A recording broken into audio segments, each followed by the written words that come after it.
Retention से तुरंत पहले एबी डिविलियर्स ने कर दिए हैं दो बड़े खुलासे आरसीबी के नए कप्तान और प्लेसिस की रिटेंशन को लेकर। देखते हैं क्या क्या है अपडेट। नमस्कार दोस्तों, मैं यश तिवारी, आप देख रहे हैं क्रिकेट फटाफट का 1340वां एपिसोड। 7 अक्टूबर की तारीख है और रोज की तरह आज भी आईपीएल को लेकर दिन भर की 10 बड़ी रिपोर्ट, बड़ी खबरें हम आपकी स्क्रीन पर परोसेंगे। एंड तक दोस्तों वीडियो को जरूर देखिए, वीडियो को लाइक और शेयर भी जरूर कीजिए और चैनल को सब्सक्राइब नहीं किया है तो आईपीएल की हर खबर, हर रिपोर्ट, हर रोज सबसे पहले आपकी स्क्रीन पर देते हैं। सब्सक्राइब का बटन नीचे भाई फटाफट हिट कर दो, बेल आइकन दबा दो। चलिए दोस्तों शुरुआत कर लेते हैं इस वीडियो के दिन भर की पहली बड़ी रिपोर्ट के साथ। तो ये खबर दोस्तों आईपीएल के वेन्यू को लेकर आ रही है।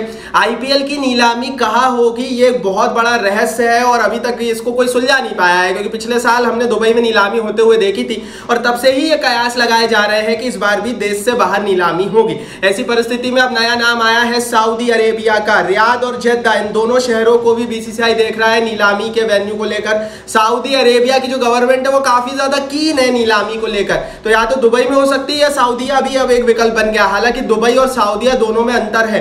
दुबई सऊदी अरेबिया के कंपैरिजन में काफी सस्ता है और रिपोर्ट्स ये है कि अगर जेद्दा या रियाद मतलब सऊदी अरेबिया में आईपीएल की नीलामी कराई जाती है तो थोड़ी सी कॉस्टली होगी, 30-40% तक कॉस्टली ये नीलामी बीसीसीआई को पड़ सकती है।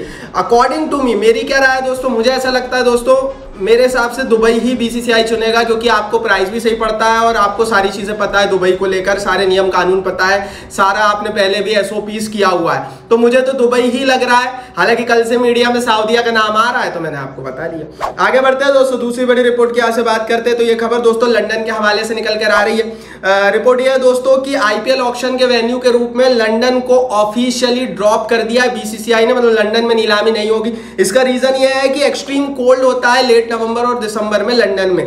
मेरे हिसाब से लंदन कभी था ही नहीं भाई। अकॉर्डिंग टू मी ये सिर्फ फिगूसा था और मीडिया में बातें थी कि लंदन में भी हो सकती है। देखो हो सकती है तो दुनिया में कहीं भी हो सकती है। एक बार तो साउथ अफ्रीका में आईपीएल हो चुका है 2009 के दौर में, तो जाहिर है कि भाई हो तो कहीं भी सकती है। लेकिन मेरे हिसाब से क्योंकि लंदन को ड्रॉप किया गया है, मेरे हिसाब से लंदन कभी प्रोस्पेक्ट में था ही नहीं, क्योंकि ये बिल्कुल बेतुका होता कि आईपीएल की नीलामी को आप लंदन में करा रहे हो। आगे बढ़ते हैं, तीसरी बड़ी रिपोर्ट की यहाँ से बात करते हैं। तो भैया लखनऊ सुपर जायंट्स की टीम इस समय टेंशन में है, प्रॉब्लम में फंस गई है। इंडिया बांग्लादेश T20 सीरीज चल रही है। पहले T20 के बाद मयंक यादव जो है ना वो हो गए हैं अब कैप्ड प्लेयर, उन्होंने डेब्यू कर लिया। अब पहले क्या था, मयंक यादव अगर अनकैप्ड होते तो वो जो एक अनकैप्ड का कोटा है लखनऊ सुपर जायंट्स की टीम 4 करोड़ रुपए में मयंक यादव को लेती, उन्हें इंडिया का one of the best future तेज गेंदबाज भी मिल जाता है एज ए अनकैप्ड 4 करोड़ में और वो कोटा भी भरा जाता।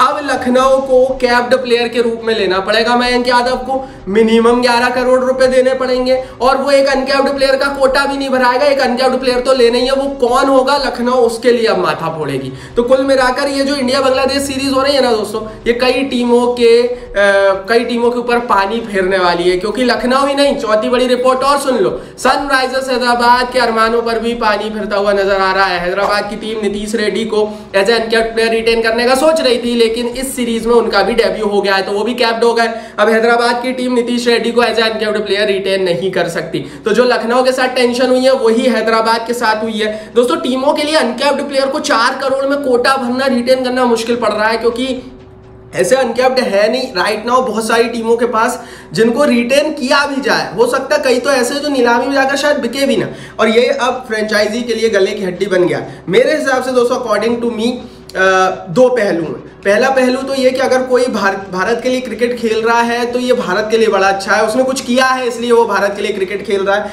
तो चाहे वो नीतीश रेड्डी हो चाहे वो मयंक यादव हो, इनका जो डेब्यू हुआ है ये हिंदुस्तान की नजरिए से तो सबसे अच्छा है। लेकिन दूसरा मेरा पहलू ये है कि बीसीसीआई को एक टाइमलाइन और डेडलाइन अनकैप्ड और कैप्ड खिलाड़ियों के मुतल्लक देनी थी, जिसमें बीसीसीआई को बताना था कि भैया इस डेट के बाद अगर कोई कैप हो भी गया तो नीलामी तक हम उसे अनकैप्ड मान सकते हैं।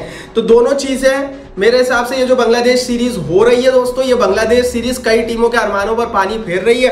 अब भारत के लिए तो ये अच्छा है क्योंकि भारत जीत रहा है, लेकिन आईपीएल के नजरिए से ये सही नहीं है। अब आप चूज कर लो, कमेंट बॉक्स में बताओ आपके हिसाब से क्या सही है। मेरे हिसाब से भारत के लिए अच्छा हो रहा है तो फिर ज्यादा टेंशन की कोई बात नहीं। आगे बढ़ते हैं, 5वीं बड़ी रिपोर्ट की यहाँ से बात करते हैं। तो यार सूर्या यादव ने ऐसी बातें बोल दी है जो शायद हम पिछले 2 महीने से बोल रहे थे, और हमारी खबर पर एक बार और उन्होंने मोहर लगा दी है।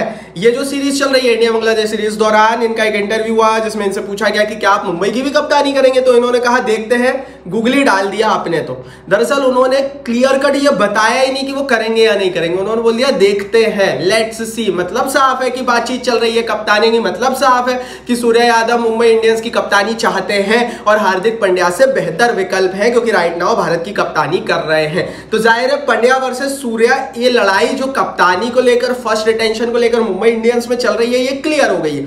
अकॉर्डिंग टू मी दोस्तों, मेरे हिसाब से मुंबई इंडियंस की टीम को सूर्या यादव को कप्तान बनाना चाहिए। मुझे ऐसा लगता है कि हार्दिक पांड्या से कोसों आगे है कप्तानी में सूर्या यादव। एंड मुझे ऐसा भी लगता है दोस्तों कि अगर रोहित मिल जाए तो बहुत ही अच्छा। मेरे हिसाब से तो रोहित को हटाने नहीं चाहिए पहले, लेकिन क्योंकि इनका मूड बन गया है हटाने का, तो फिर सूर्या यादव से अच्छा विकल्प नहीं है। आगे बढ़ते हैं दोस्तों, छठवीं बड़ी रिपोर्ट की यहाँ से बात कर लेते हैं।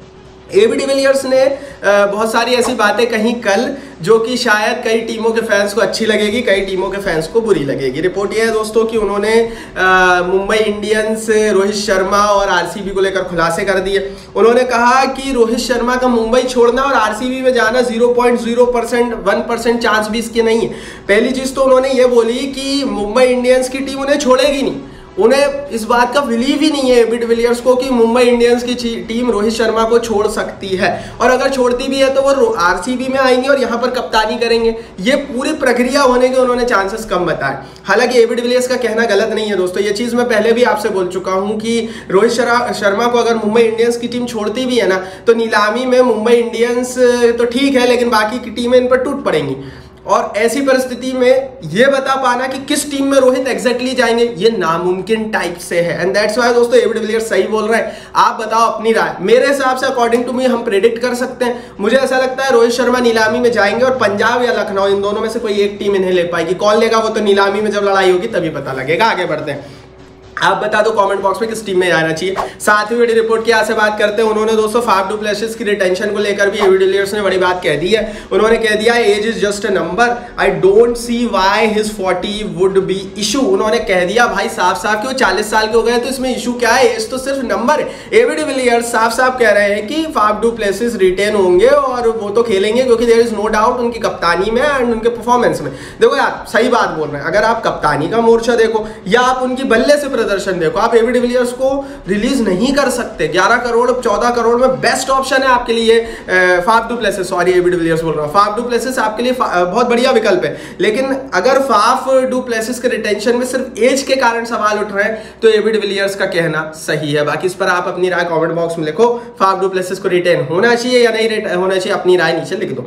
आगे बढ़ते हैं दोस्तों, आठवीं बड़ी खबर की यहां से बात करते हैं। तो पहला T20 मैच भारत ने जीत लिया। ग्वालियर में बांग्लादेश को भारत ने 7 विकेट से हरा दिया।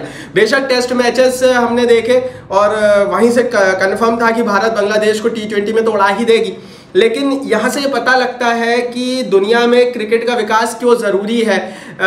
पूरी दुनिया में जिस तरह से भारत में क्रिकेट का विकास हो रहा है उसका आधा भी विकास होता है तो कॉम्पिटेटिव मैचेस देखने को मिलते। आज ले देकर दोस्तों दुनिया में 4 टीमें बच गई हैं जिनके बीच अच्छे मैचेस होते हैं। बाकी आप भारत की टीम को किसी से भी भिड़वा दो, ऐसे ही एक तरफा मैचेस हमें देखने को मिलेंगे। हालांकि T20 क्रिकेट से उम्मीद रहती है कि कभी भी कुछ भी होता है और इस सीरीज में देखेंगे कि थोड़े तड़कते भड़कते मैच देखने को मिले, क्योंकि वो जो इंडिया साउथ अफ्रीका का फाइनल हुआ था ना, उसने जिस तरह से नर्व्स को हिला दिया था, वैसा ही कुछ मैचेस फैंस उम्मीद करते हैं। हालांकि जाहिर है बांग्लादेश के साथ हम ऐसे कंपटीशन की उम्मीद नहीं कर सकते। आगे बढ़ते हैं, 9वीं बड़ी रिपोर्ट की यहाँ से बात करते हैं। दूसरा T20 मैच होगा 9 अक्टूबर को दिल्ली में। आज ग्वालियर से टीमें दिल्ली पहुंच जाएंगी। 10वीं बड़ी रिपोर्ट की यहाँ से बात करते हैं। मोहम्मद कैफ ने एक और बात कही, फिर से उन्होंने महेंद्र सिंह धोनी के ऊपर निशाना साधा। फिर से उन्होंने धोनी को लेकर बड़ी बात कही। उन्होंने कहा will keep changed for MS Dhoni, will keep changing till he want to play. उन्होंने कहा नियम चेंज होंगे और होते रहेंगे महेंद्र सिंह धोनी के लिए। कैफ 2-3 दिन से धोनी पर बातें कर रहे हैं और रिसेंटली उन्होंने एक बार फिर बोला कि ये नियम भाई दिखती बात है, तो हुआ है धोनी के लिए चेंज, और फिर उन्होंने बोला कि आगे भी ऐसे नियम चेंज होंगे। और मेरे हिसाब से ये सही भी है, क्योंकि IPL का जो कहना चाहिए कि जो व्यूवरशिप आती है, जो देखने वाले लोग आते हैं, वो आते ही धोनी, रोहित, विराट कोहली के कारण है। अब जब आप इनको ही इनके खिलाफ नियम बना दोगे, ये रिटायर हो जाएंगे, तो फिर लीग देखेगा कौन। इंडिया बांग्लादेश पहले T20 मैच की व्यूवरशिप क्या थी वो हमने कल देखा। अगर विराट कोहली, रोहित शर्मा होते तो क्या होती वो भी हम सबको पता है। तो ये दोनों खिलाड़ी को आप नेगलेक्ट नहीं कर सकते। विराट और रोहित ऐसी चीज है जिनको आप हटा नहीं सकते, आप इग्नोर नहीं कर सकते। और BCCI को, हिंदुस्तान की क्रिकेट को ये बात पता है कि जिस दिन उन्होंने पूर्ण रूप से साइडलाइन कर दिया ना विराट कोहली और रोहित शर्मा को, तो इनकी व्यूवरशिप डाउन हो जाएगी, इनकी कमाइयां बंद हो जाएगी। और ये सही भी है, क्योंकि अगर ये चीज़ नहीं होती तो अन्याय इन खिलाड़ियों के साथ बीसीसीआई कुछ भी फैसला लेती, इनको बिना बात के ड्रॉप कर देती। लेकिन जाहिर है अगर ऐसी चीज़ है तो बीसीसीआई को थोड़ा सा प्रेशर है। 10वीं बड़ी रिपोर्ट थी है। बाकी कमेंट बॉक्स में आप बताओ कौन सी खबर आपको अच्छी लगी, कौन सी नहीं, और क्यों यूट्यूब ने कमेंट बॉक्स आपके लिए अपनी राय लिखो। इस वीडियो को लाइक और शेयर करो और चैनल को सब्सक्राइब नहीं किया तो सब्सक्राइब का बटन नीचे हिट करके बेल आइकन दबाओ।